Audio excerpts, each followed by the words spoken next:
Aumenta, Señor, nuestra fe en tu amor, en tu poder, en tu fidelidad, en tu misericordia. Señor, que cada día hagamos ese descubrimiento siempre nuevo de tu amor.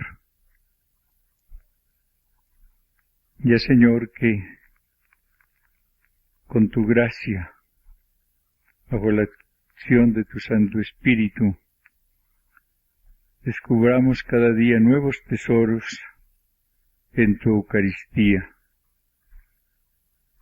en tu presencia eucarística. Que ella sea verdaderamente el centro de nuestra vida. Danos, Señor, ahora tu mensaje. Obra en nosotros. Tú quieres, Señor, manifestarnos hasta dónde llega tu amor. Por eso vas a decirnos que llegó hasta tu Eucaristía, hasta convertirte en nuestro pan de vida, hasta darnos tu carne en comida y tu sangre en bebida.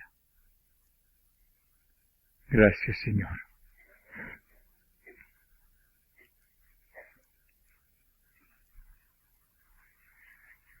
Yo soy el pan de vida. El que venga a mí no tendrá hambre, el que cree en mí no tendrá nunca sed. Ayer le decía el Señor a la samaritana que Él tenía un agua que calma toda sed. Hoy nos dice que, además, Él puede alimentarnos espiritualmente de tal manera que ya no tengamos hambre. El hombre fue hecho con una tendencia hacia la felicidad que puede ser calmada solamente por el bien infinito que es Él. Solamente con el bien infinito, con el amor de Dios, puede saciarse el ansia de felicidad que tiene nuestra voluntad. Y solamente con su luz infinita puede saciarse nuestro deseo de verdad. Vemos constantemente cómo en la vida las gentes que buscan la felicidad en lo terreno cada día se sienten más vacías, más frustradas. Y cómo a veces la gente que uno encuentra más desgraciada es la que tiene mayores posibilidades de bienestar temporal. Y ve uno en cambio a gente que carece de mucho y que sin embargo tiene esa felicidad que ustedes cantaban ahora, porque en ellas ha entrado el Señor. La única felicidad auténtica es la que uno encuentra en el Señor. Cuando se acerca a ese pan de vida que es Jesús, empieza a encontrar la verdadera felicidad y a encontrar la plenitud. Pero Él dice más adelante, no he bajado del cielo para hacer mi voluntad, sino la voluntad de aquel que me ha enviado. Es en la unión de nuestra voluntad con la de Jesús, en nuestra docilidad a la acción del Divino Espíritu, en la entrega filial a la voluntad del Padre, como nosotros vamos encontrando constantemente la plena paz interior.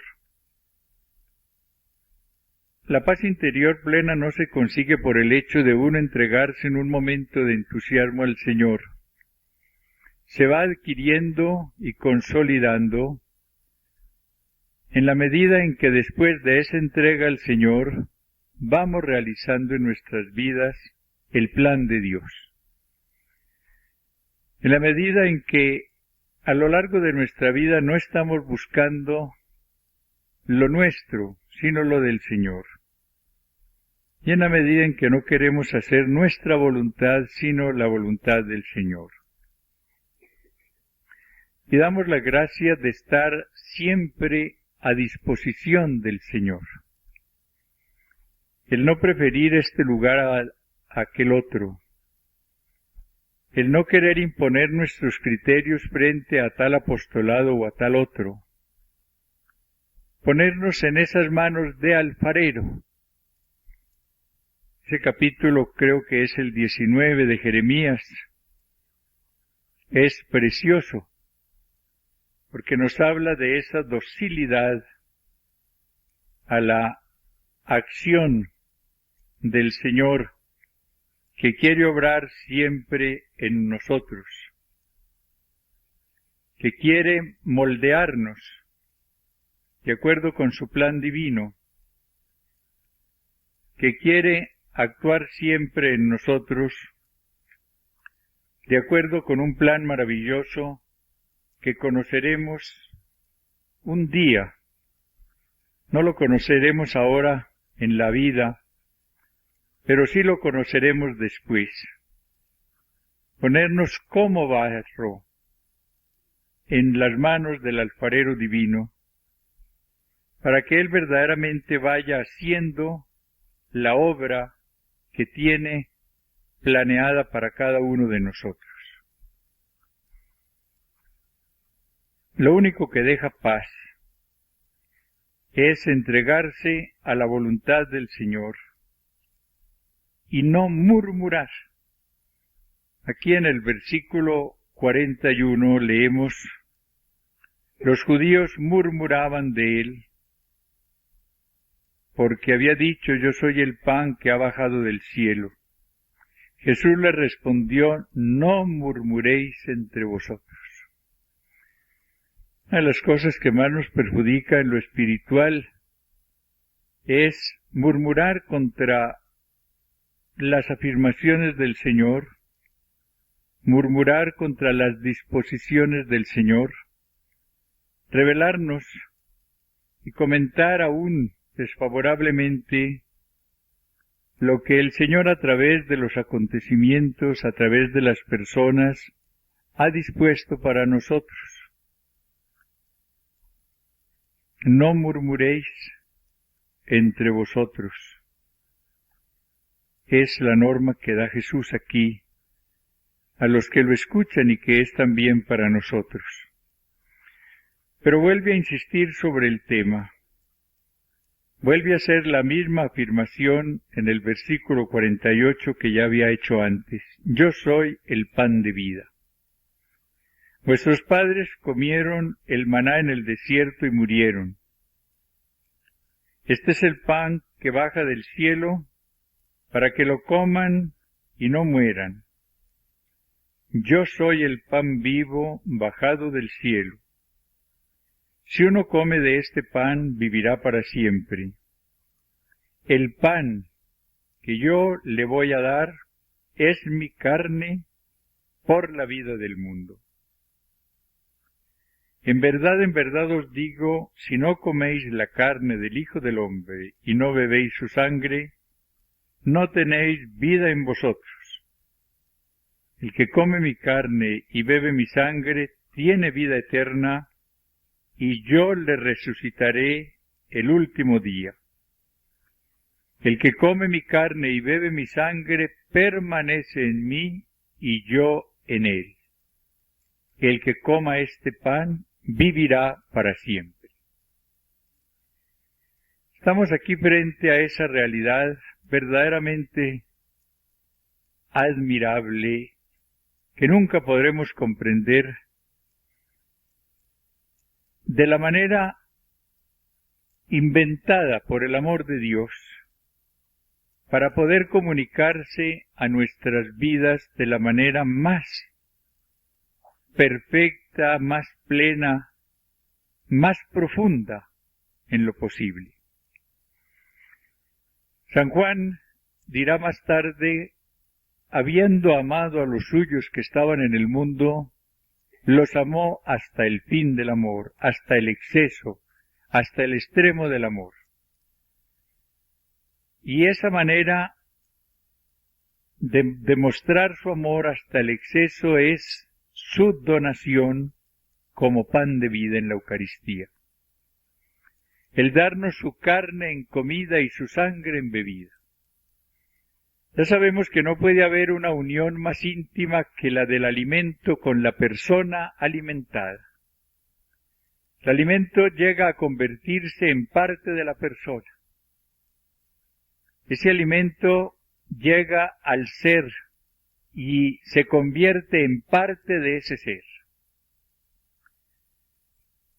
Cuando el Señor nos habló de darnos su carne en comida y su sangre en bebida, nos dijo que llegaría a amarnos con la unión más íntima que sea posible. Y no olvidemos que es una unión por amor, como hubiese amado a los suyos, los amó hasta el exceso. No hay comunicación amorosa del Señor más intensa que esta en la Eucaristía. Cuando Él nos da su mismo cuerpo en comida, su sangre en bebida, cuando nos da todo su misterio pascual. El Padre Cantalamessa, explicando en los ejercicios que predicó al Papa este texto, dice, aquí carne significa ¿qué? La vida del Señor. La carne es toda la vitalidad que hay en el Señor. Él nos da su vida. El Verbo se hace carne, se hace hombre. Esa realidad vital humana que tiene Jesús nos la da en la Eucaristía. Y dar la sangre, dice él, es dar la vida por otro. Cuando Jesús nos dice que su sangre es bebida, quiere decirnos que nos da también su muerte, que vive para nosotros y muere para nosotros, o sea que nos da la integridad de su misterio pascual. Misterio pascual es muerte y resurrección. El Señor nos da su carne en comida y su sangre en bebida, porque nos da todo lo que es en su Pascua. Muere por nosotros para librarnos de la muerte y resucita con nosotros y por nosotros para darnos toda la plenitud de su vida divina. Ayer hablábamos de cómo en la Iglesia Católica teníamos todos los medios de salvación. Y yo les decía cómo la gran riqueza nuestra en la Iglesia Católica es tener la Eucaristía. Debemos darle muchas gracias al Señor por ser católicos, porque no tenemos únicamente la Biblia, ni únicamente la oración, ni únicamente la fe en Jesús, sino que tenemos mucho más. La Eucaristía en donde Cristo se nos da como pan de vida, en donde nos da su amor de la manera más plena, en donde Él nos alimenta con su propia carne y nos da a beber su propia sangre. Y esta gracia no la tienen los que no están en la Iglesia Católica. El Vaticano II ha sido muy rico en esta doctrina frente a la Eucaristía y en sus distintos documentos insiste cómo la Eucaristía debe ser tres cosas: el cimiento de toda vida cristiana, el centro de toda vida cristiana y de toda la pastoral, y el culmen de toda la vida cristiana. O sea que la vida cristiana y la pastoral debe girar siempre en torno a la Eucaristía, cimentada sobre la Eucaristía, nutrida con la Eucaristía, para llegar al culmen con esa Eucaristía. Ayer les decía que la riqueza precisamente de la Eucaristía consiste en la presencia real de Jesús resucitado en esa Eucaristía. Después del concilio, cuando se leyeron estos documentos, más de una persona se sintió desorientada por no profundizar debidamente en ellos. Y se fue extendiendo en muchas personas aún consagradas la idea de que la Eucaristía no era tan importante como se creía antes, porque la presencia real del Señor se encontraba en muchas otras personas, en otros medios. El concilio dice con razón que el Señor está realmente presente, por ejemplo, en su palabra, que está realmente presente en el pobre, que está realmente presente en la comunidad, donde dos o más estén reunidos en mi nombre, allí estaré en medio de ellos. Y estas personas al leer este texto creyeron pues que si estaba realmente presente allí, no había por qué buscarlo entonces en la Eucaristía. Y a más de una persona le oí decir cuando yo le hablaba, busque al Señor en la Eucaristía. No, yo lo encuentro en el pobre. ¿Para qué tengo que ir a buscarlo si ya lo encontré en el pobre? ¿Para qué tengo que buscarlo si ya lo encontré en la comunidad donde trabajo? Él está allí. Una equivocación muy grande. ¿Por qué? Por dos razones. En primer lugar, porque es verdad que Cristo está realmente presente en el hermano, pero no es muy fácil encontrar auténticamente a Cristo en el hermano. Muchas personas al hablar de que encontraron ya a Cristo en el hermano, pues no encontraron a Cristo allí sino al hombre o a la mujer, y muchas veces entablaron una amistad cada vez más alejada del amor de Dios con esas personas, y muchas veces llegaron a apartarse del Señor para quedarse con esa persona. O muchas veces lo que hay allí es pura demagogia. Yo tengo cierta preocupación a veces con estas personas que viven diciendo que se comprometieron con el pobre, que ellas sí, que nosotros no. Que ellas sí viven verdaderamente para el pobre y que la Iglesia está alienada y comprometida con el rico y cosas por el estilo. Yo creo en un amor al pobre, en una Madre Teresa de Jesús. Esa sí me convence, porque es la persona que no está después odiando a nadie, que si tiene que ir a un congreso de Estados Unidos va serenamente allí, que si le regalan un premio de paz, que son millones, va y lo recibe, pero no para ella sino para los pobres, que recibe con el mismo cariño a un pordiosero que al Papa. Esas sí son las personas que lo convencen a uno, pero estas otras que están llenas de odio contra los ricos y que dicen amar mucho a los pobres, no tienen el Espíritu del Señor, porque el Señor no odia a nadie. Cuando ustedes ven en el Evangelio y ven allí la conducta de Jesús, encuentran cómo Él tenía la preferencia por los pobres, pero no odiaba a los ricos. Odia el apego desordenado a la riqueza, que es otra cosa, pero no odia nunca a la persona. Y ustedes ven cómo va un día, por ejemplo, a comer a la casa de un rico llamado Simón, cómo otro día llama a un rico llamado Zaqueo, capítulo 19 de San Lucas, y va a estar con él todo un día en su casa para cambiarlo, para convertirlo. Que él recibe a un rico como era Nicodemo, que también era rico.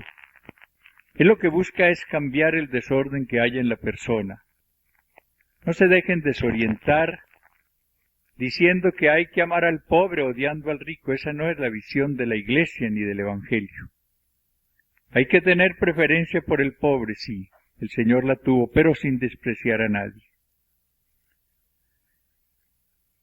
Pero el error grande de estas personas consiste en confundir y en identificar la presencia real de Cristo, por ejemplo, en el pobre o en la asamblea, con la presencia real de Jesús en la Eucaristía. Todas son reales, pero no son iguales. Hay una diferencia muy grande que ojalá ustedes, si no la han visto, la vean hoy, y es esta. Cuando yo, por ejemplo, al principio de una plática digo, Señor, hago un acto de fe en tu presencia aquí en medio de nosotros, ¿en qué estoy creyendo? En una presencia real de Cristo por medio de su Espíritu. Lo que llaman los teólogos una presencia operativa de Cristo en la comunidad que está reunida en su nombre. Cristo está presente aquí, si nos hemos reunido en su nombre, pero óiganlo bien, no está presente aquí con su cuerpo resucitado. Está presente aquí por medio de su Espíritu.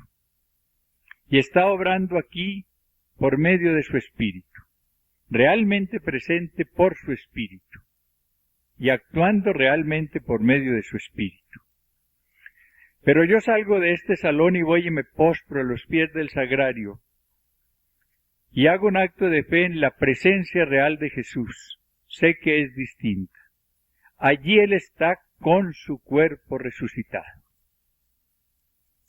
Tomad y comed, esto es mi cuerpo. Tomad y bebed, esta es mi sangre. Allí sí está con el cuerpo resucitado. El cuerpo resucitado de Jesús está naturalmente en el cielo y sacramentalmente en la Eucaristía. De modo que la presencia real de Jesús en la Eucaristía es la real por antonomasia, muy superior a las demás. No es lo mismo entonces. Y por eso no digan nunca yo ya tengo porque encontré a Cristo en el hermano, y esto basta, no. Magnífico si lo encontró en el hermano. Revise sí a ver si sí encontró a Cristo en el hermano. O si no está encontrando una satisfacción personal, una evasión, tal vez un desahogo de su agresividad, etcétera, etcétera. Estudia a ver hasta dónde es real el encuentro del Señor en el hermano. Si lo encontró, maravilloso. Y ojalá lo experimente en cada asamblea. Esa es la maravilla de los grupos de oración, por ejemplo. El que allí se experimenta cuando son profundos una presencia operativa de Jesús a través de su Espíritu. Y es algo maravilloso lo que se experimenta en un verdadero grupo de oración. Pero busquen la presencia real por antonomasia de Jesús resucitado, con su cuerpo resucitado, con toda su sangre sacerdotal, con su alma santísima en la Eucaristía. Ese punto es muy importante porque el sagrario empieza a tener un atractivo especial para nosotros. Es una pena que a veces esa gracia tan especial que tienen las religiosas de disfrutar del sagrario en sus casas se desperdicie en gran parte. A veces se va allí pues porque hay obligación, por regla, pero ese sagrario no es un imán que las esté atrayendo. Y a veces el sagrario es algo muy frío para esa religiosa, no porque no tenga todo el amor del Señor, sino porque falta la comprensión, la fe, el anhelo por parte de la persona para dejarse atraer por ese imán divino. Qué feliz es la persona que puede tener el sagrario en su casa. Qué gracia tan grande es. ¿Cómo debemos apreciarla y cómo debemos agradecerla? Otra falla que hubo en esta época fue la de admitir, sí, la Eucaristía como algo muy importante, pero limitándola a la celebración litúrgica. Y descuidando después parte importantísima de la Eucaristía, la presencia real del Señor en el sagrario. Hubo y hay todavía afirmaciones erradas sobre este punto, según las cuales el Señor está presente solamente cuando está la asamblea, y que terminada la celebración eucarística ya desaparece la presencia real. Y hubo quien negara la presencia real después en el sagrario, y hubo quien dijera que era una tontería llevar las especies eucarísticas a un sagrario, que eso ya no tenía razón de ser, porque la presencia real se limitaba al momento de la celebración eucarística.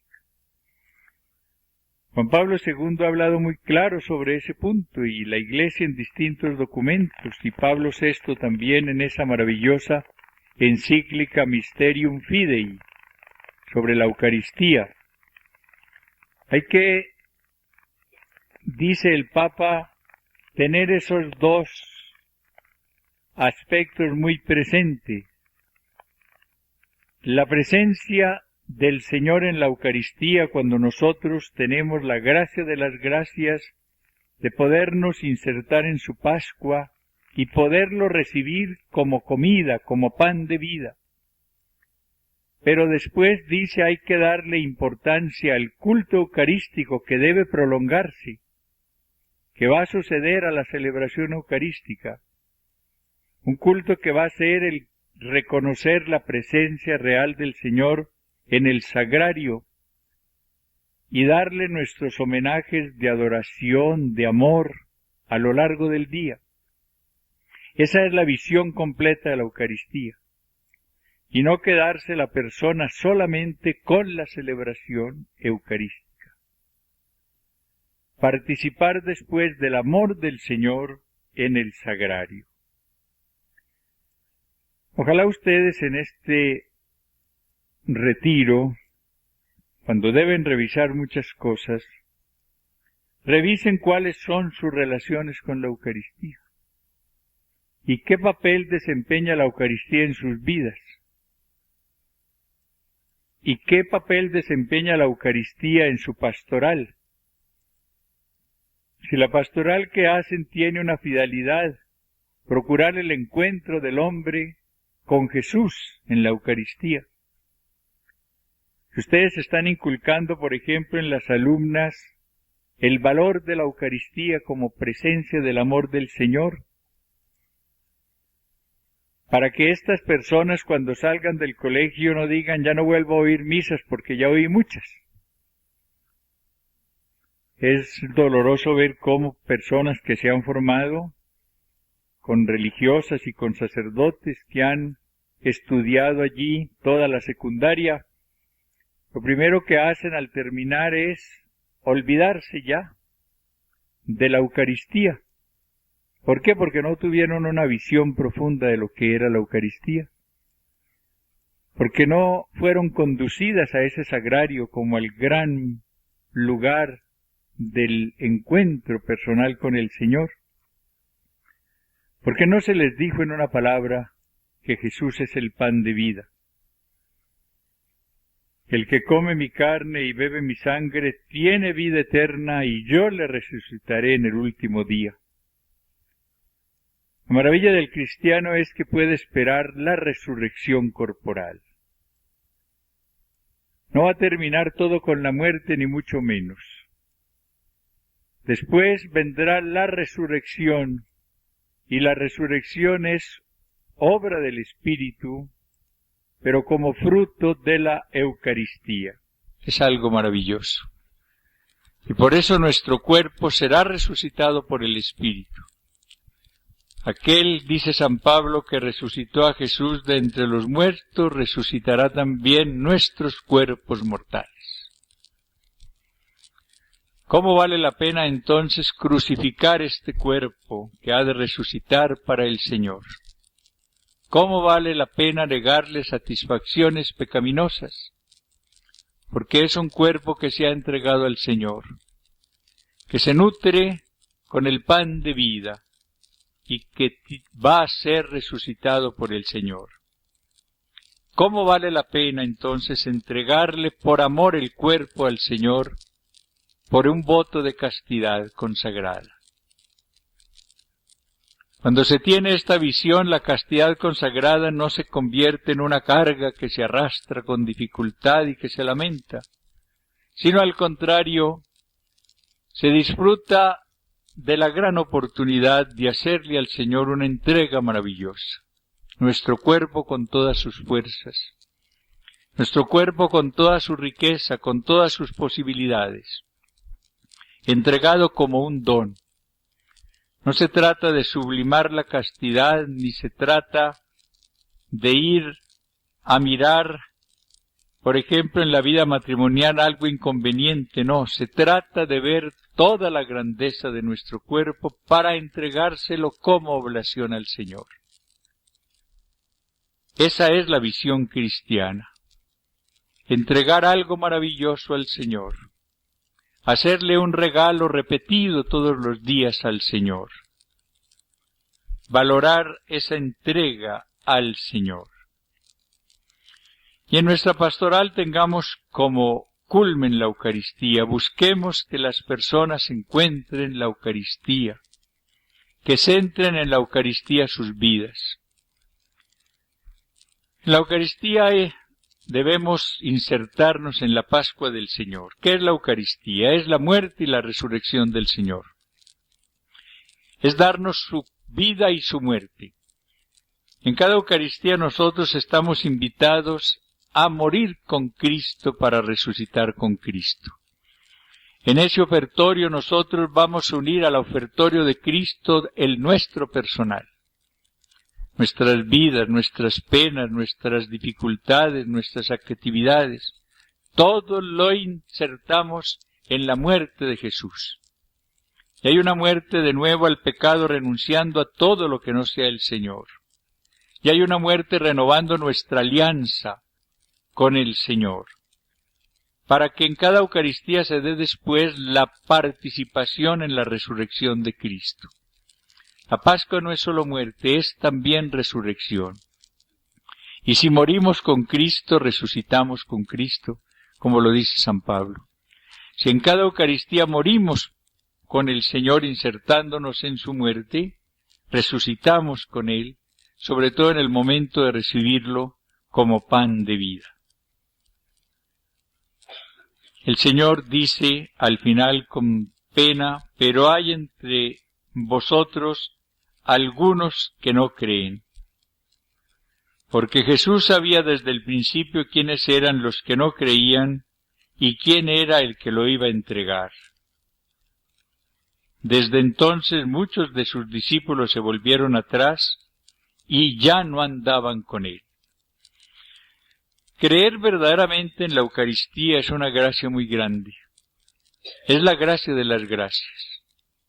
Y cuando uno recibe por la fe el don de abrirse al amor eucarístico del Señor, pues la vida cristiana entonces se va consolidando y va madurando cada día más. ¿Cuál es nuestra fe actualmente en la Eucaristía? ¿Es una fe vaga que no la niega? ¿O es una fe viva que verdaderamente está centrada en la Eucaristía y se convierte en verdadero motor de vida en torno a la Eucaristía?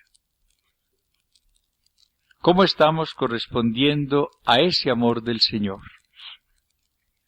A Él que nos ha amado hasta el extremo, ¿lo estamos amando hasta el extremo?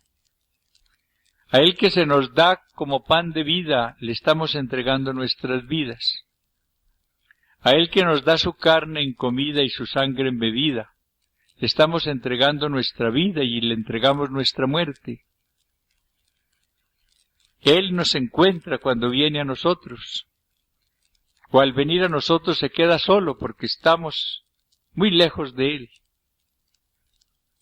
No basta recibirlo, Hay que tener después el encuentro profundo con Él. Y si no, ¿para qué vendría Él? ¿Cuál es el aprecio que tenemos como fruto de la fe, como repercusión de la fe? ¿Cuál es la unión, el aprecio que tenemos por la Eucaristía?